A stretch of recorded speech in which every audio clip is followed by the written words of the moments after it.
Nggak ada kontrak tertulis. Siap-siap masuk persidangan. Dengar kata-kata ini. Mana buktinya?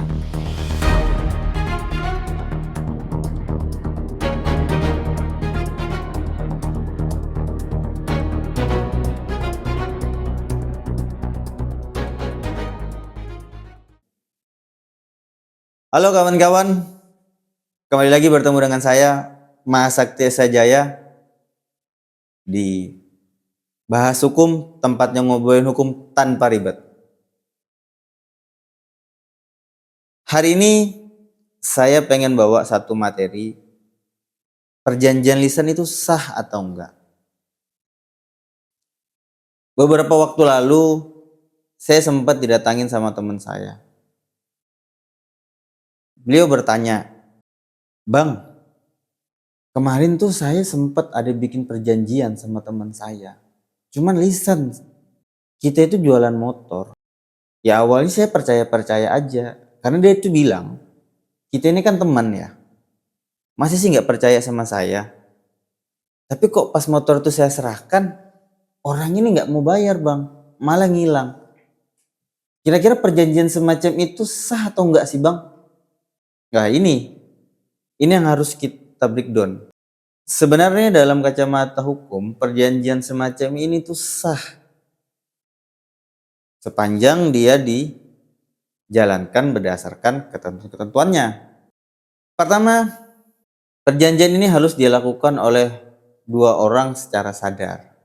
Tidak berdasarkan unsur paksaan sama sekali. Kedua, orang yang mau melakukan perjanjian harus pada usia dewasa atau cakap secara hukum. Tiga, barang, jasa, atau objeknya itu ada. Keempat, sepanjang perjanjian ini dibikin dan tidak melanggar ketentuan peraturan perundang-undangan yang berlaku, maka ini akan dikatakan sah secara hukum. Dan inilah yang saya katakan sama teman saya bahwa sebenarnya perjanjian yang kalian lakukan itu adalah sah. Dan hak kalian untuk menagih itu. Ketika ada orang yang di luar daripada prestasinya tidak mau melakukan pembayaran. Terus bang, kalau ini perjanjiannya sudah sah, terus masalah hukumnya di mana bang? Kan sudah clear ya berarti.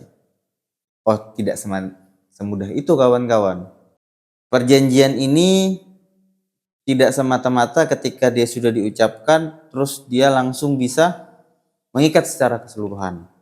Pertama, kita perlu mengumpulkan bukti-bukti. Kedua, kita perlu mengumpulkan saksi-saksi yang dimana di dalamnya akan menjadi bantuan kita di kemudian hari. Ketika ada ketentuan di dalam perjanjian yang sudah kita sebutkan dan kita jabarkan kepada teman kita tadi, itu dianggap ingkar atau dianggap tidak memenuhi daripada ketentuan yang berlaku. Nah, sehingga bukti dan saksi ini yang akan membantu kita lah. Jadi, kalau semisal nanti kalian ketemu sama teman kalian yang terus kemudian bilang,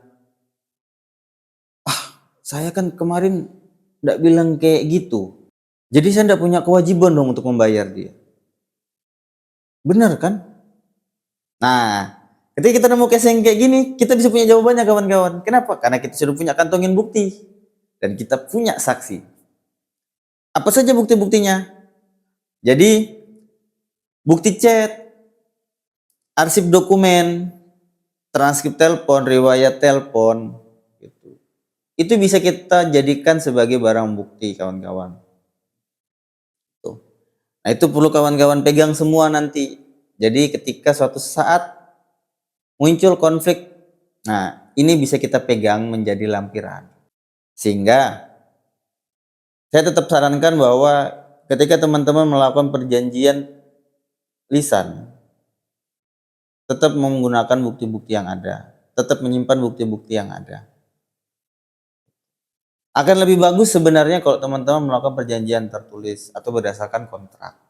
Nggak perlu ribet. Sebenarnya bisa dilakukan secara sederhana dengan cara membuat memo singkat seperti hasil pertemuan kalian tulis, kemudian nanti bisa disepakati bersama, yang kemudian ini bisa menjadi dokumen pengikat bagi kedua belah pihak.